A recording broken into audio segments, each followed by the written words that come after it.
Esto me pasó cuando tenía 17 años y lo recuerdo con una claridad que no tiene sentido, porque han pasado muchos años y aún así cada detalle sigue ahí, clavado como si lo hubiera vivido ayer. A veces pienso que hay cosas que la mente no quiere olvidar, aunque uno trate de racionalizarlas o de explicarlas. Simplemente se quedan grabadas porque saben que, si uno las suelta, se descoloca por completo el rompecabezas de lo que creemos que es normal. Pero bueno, esto me pasó a mí, y hasta el día de hoy todavía me pregunto qué fue exactamente lo que vi. En mi barrio siempre había un ambiente bastante particular durante las vacaciones. Éramos un grupo de chamacos entre 17 y 18 años que nos juntábamos en la loza a jugar pelota. No necesitábamos nada más. No había plan, no había complicaciones, no había teléfonos que nos distrajeran. Era simplemente juntarnos, jugar hasta que nos doliera el cuerpo, joder un rato con los amigos y luego regresar cada quien a su casa como si nada. Y dentro de ese grupo siempre estaba Donnie. Él era el mayor. Tendría unos 21 o 22, pero eso nunca fue un problema. De hecho, todos lo veíamos como alguien que, aunque tenía unos años más, encajaba perfectamente con nosotros. Era tranquilo, buena onda, de esos tipos que no necesitan hablar mucho para que uno se sienta cómodo. Ese viernes nos habíamos reunido temprano. Era uno de esos días en los que desde la mañana ya huele a vacaciones y uno sabe que la tarde va a ser larga y buena. Pero Donnie no iba. Eso nos pareció raro porque él casi siempre estaba ahí. Entonces fuimos a tocar su puerta. Yo todavía recuerdo cómo sonó el golpe en esa madera vieja que tenía años de sobrevivir lluvias, sol y descuidos. Fue su papá quien abrió. Era un señor serio pero amable. Cuando le preguntamos por Donnie, solo nos dijo que se había ido al campamento con unos amigos. Y ya con eso nos quedamos tranquilos. No había nada raro.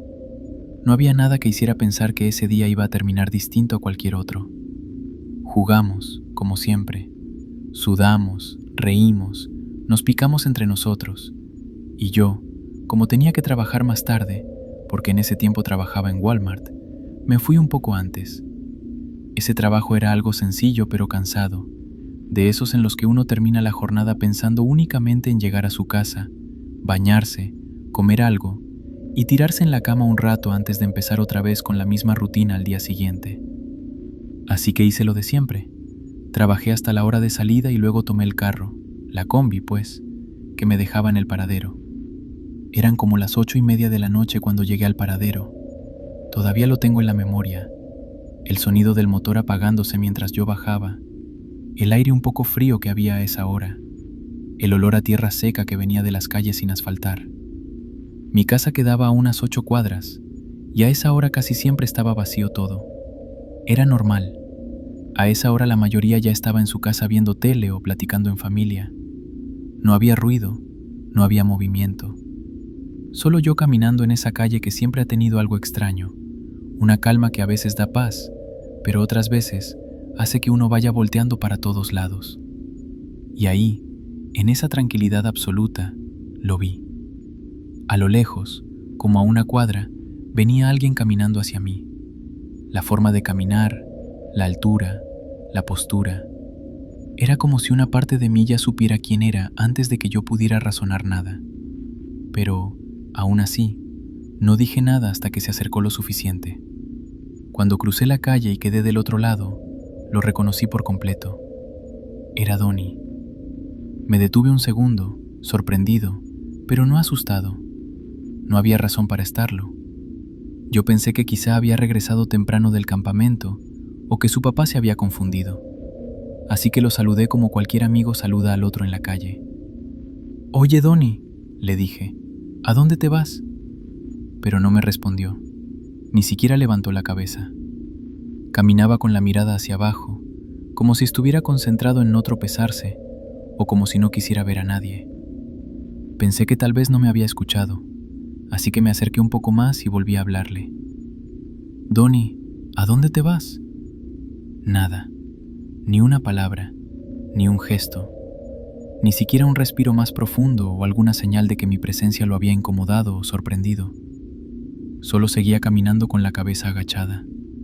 La tercera vez ya me pareció extraña, y no porque pensara algo paranormal, Simplemente era raro que no hablara, porque Donnie nunca fue así conmigo. Siempre respondía al menos con una sonrisa o una seña. Le dije de nuevo: «Donnie, ¿a dónde te vas?».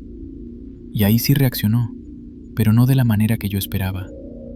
Solo levantó una mano unos centímetros y la movió suavemente, como diciendo que no, como negando algo. No supe bien qué pretendía decirme con eso, pero lo que más se me quedó grabado no fue el gesto, sino su ropa. Estaba vestido completamente de blanco, todo, la camisa, el pantalón, incluso los zapatos parecían casi del mismo tono. Pero había algo que resaltaba mucho más aún. Tenía una especie de pañuelo o unión en el cuello, de color medio plomo, y eso hacía contraste, como si esa parte estuviera especialmente colocada para llamar la atención. Se veía extraño, no porque fuera algo terrorífico, sino porque no era la ropa usual de Donnie. Era un estilo que no le había visto nunca. Pero como uno no piensa mal en ese primer segundo, seguí mi camino. Para llegar a mi barrio tenía que avanzar hasta una esquina y luego subir unas 2 cuadras más. Era un asentamiento humano, con casas pequeñas, pasajes estrechos y una comunidad donde todos se conocen, donde todo el mundo sabe quién es quién. Y conforme fui subiendo, noté algo que me rompió la rutina de golpe. Había gente, mucha gente. No era normal. Esa zona a esas horas siempre era tranquila, silenciosa, casi apagada. Pero esa noche había grupos de personas en las esquinas, en las entradas de las casas, en las veredas. Caminaban rápido, hablaban en voz baja, algunos lloraban, otros tenían flores en la mano. No sabía qué estaba pasando, pero conforme seguí subiendo sentí cómo la ansiedad se me empezó a meter al pecho. Pensé que quizá había reunión del barrio, o que alguien había inaugurado algo, no sé. Uno trata de buscar explicaciones normales antes de dejar que la mente empiece a cruzar líneas que no quiere cruzar. Hasta que me acerqué a un grupito donde estaban unos de los que siempre jugaban pelota con nosotros, y ahí todo se quebró. Lo primero que hice fue preguntar, casi riendo, como quien pregunta sin sospechar nada grave: ¿dónde fue? Pero uno de ellos, con la voz apagada, me miró y me dijo: «Cachuelo, pasó una desgracia». Yo fruncí el ceño, sin entender nada todavía. «¿Qué pasó?». Él dudó un segundo, como si le costara decirlo. «Donnie falleció». Yo no supe reaccionar. Se me quedó la mente en blanco, literal. No entendí lo que había escuchado. Sentí un vacío en el pecho, una especie de golpe seco que me dejó sin aire. «¿Qué?», dije casi sin voz. Me quedé helado, totalmente confundido. ¿Cómo que falleció? ¿Qué estaban diciendo? Si yo lo acababa de ver hacía minutos. No tenía sentido. Nada, absolutamente nada tenía sentido. Entonces avancé entre la gente, buscando a su papá. Cuando lo encontré, él estaba llorando. Y cuando me vio, se acercó a mí con ese dolor que uno reconoce de inmediato, ese dolor de padre que acaba de perder lo más importante de su vida. «Mi hijo se me fue», me dijo entre lágrimas. «Se me fue, se me fue». Ese momento me partió, y al mismo tiempo me paralizó aún más, porque yo no sabía cómo expresar lo que estaba sintiendo. Era como si mi cuerpo se hubiera separado de mí, como si estuviera viendo todo desde afuera. Me sentí pálido, literalmente pálido, como si me hubiera caído toda la sangre a los pies. Y de pronto sentí una mano agarrarme del brazo. Era mi mamá. Me miró con preocupación, con esa mirada que solo una madre tiene cuando sabe que su hijo trae algo mal por dentro. «Estás pálido», me dijo. «¿Qué pasó? ¿Tienes algo que decirme?». Y yo, como si las palabras me salieran solas, le conté lo que acababa de vivir. «Mamá, yo acabo de bajar del carro y lo vi a Donnie, aquí, lo vi en el paradero». Ella abrió los ojos, sorprendida. «¿En el paradero?». Asentí. «¿Y cómo estaba vestido?», me preguntó, casi como si el detalle fuera crucial. «Todo de blanco», le dije, «y tenía un pañuelo medio plomo en el cuello». Y ahí sí, Ahí mi mamá cambió la cara de inmediato. Me agarró más fuerte del brazo, casi apretándome, y me dijo: ven, ven y míralo. Caminó conmigo entre la gente hasta el ataúd. Yo no quería acercarme, no porque me diera miedo, sino porque no quería ver algo que contradijera por completo lo que había vivido hacía apenas unos minutos. Pero me acerqué, me obligué, y cuando finalmente miré adentro, era exactamente igual, tal cual lo vi caminando en la calle, tal cual, todo de blanco, el mismo pañuelo color plomo alrededor del cuello, la misma expresión quieta, calmada, casi relajada. Y ahí mi cabeza se fue al carajo, se me desordenó todo. Sentí como si el suelo se moviera bajo mí.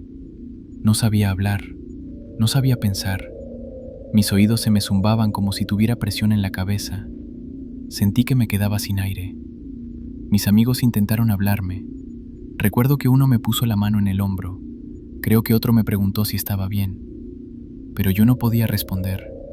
Era como si no entendiera el idioma.